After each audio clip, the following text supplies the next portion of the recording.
Naitala ng Pilipinas ang pinakamahinang daloy ng ekonomiya sa loob ng 16 na taon matapos bumagal sa 3% ang gross domestic product growth noong ika-4 na quarter ng 2025.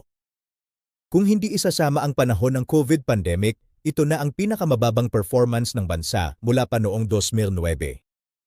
Para sa kabuuan ng 2025, nasa 4.4% lamang ang gross domestic product growth, mas mabagal kaysa sa karaniwang 5.5% growth na naitala sa nakaraang higit isang dekada. Dahil dito, mas kaunting oportunidad sa trabaho, mabagal ang pagtaas ng sahod, at mas mataas ang job insecurity. Mas ramdam ang bigat ng gastusin sa pagkain, kuryente, at transportasyon. Mas maliit ang pondo ng gobyerno para sa edukasyon, kalusugan, at ayuda. Mas kaunting expansion at mas mainat ang mga kumpanya sa pamumuhunan. Reaksyon ng mga eksperto, ayon sa mga ekonomista, ang pagbagal ng ekonomiya ay senyales ng structural weaknesses na matagal nang hindi natutugunan.